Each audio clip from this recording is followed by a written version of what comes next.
previous video, whose link is given in the description box, we had seen what problem can arise in RO water purifier if the solenoid valve is damaged. In this video, we are going to repair the solenoid valve. So let's open the solenoid valve.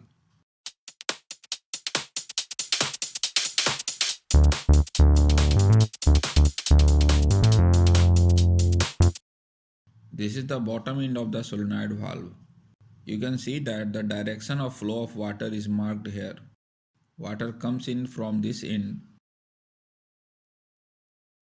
and leaves from this end. As you can see, there are two chambers inside. The inlet pipe is connected to this outer chamber and the outlet pipe is connected to the central chamber. Water comes from the outer chamber and leaves from this central chamber. This central chamber is closed by this rubber valve.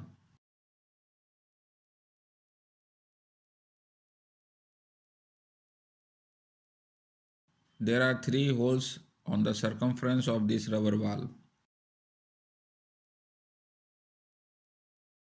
This rubber valve is mounted on a plastic valve. This plastic valve has two holes. One is in the center and other is on the periphery.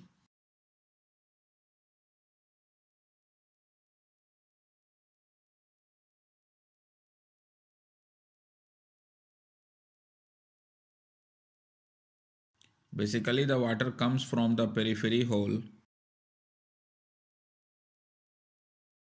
and exits through this central orifice, which opens into the central chamber. A rod with a rubber washer at one end is placed over this central hole to stop the flow of water. The other end of the rod is attached to a spring which pushes the rod to close the central hole to stop the flow of water. When 24 volt is given to this electromagnet, it opens the central hole by pulling the rod upward and water starts flowing. Check the spring first. It should not be very loose. Then check the electromagnet of the solenoid valve. This solenoid valve operates on 24 volt DC, so we need 24 volt SMPS to test the electromagnet.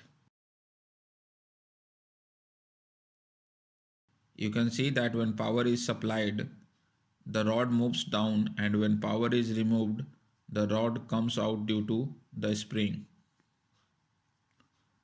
That means the electromagnet is good.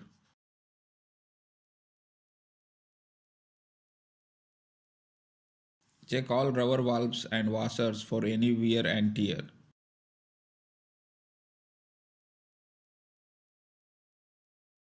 Clean all these holes also, because if the holes are closed, then water will not flow.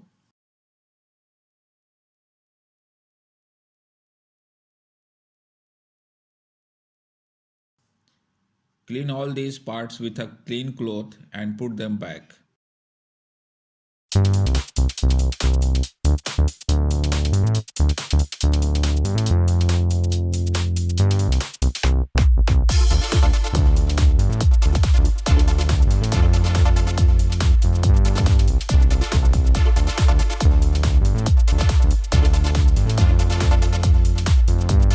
Let's examine the solenoid valve.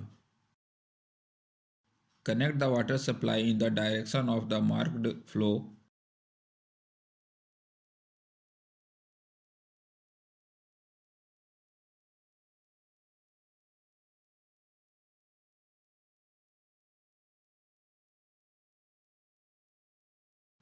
You can see that no water is coming out. Now change the direction. If we connect the water supply to this end, the water pressure pushes the rod upwards and the water will start flowing through the hole without any resistance.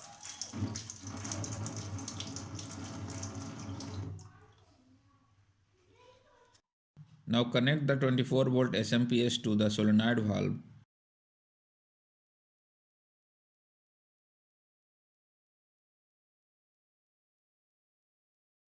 and connect the water supply in the marked direction.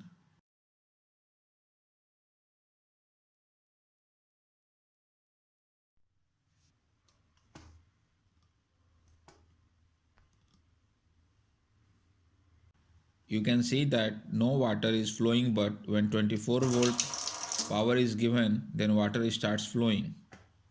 This means that the solenoid valve is working.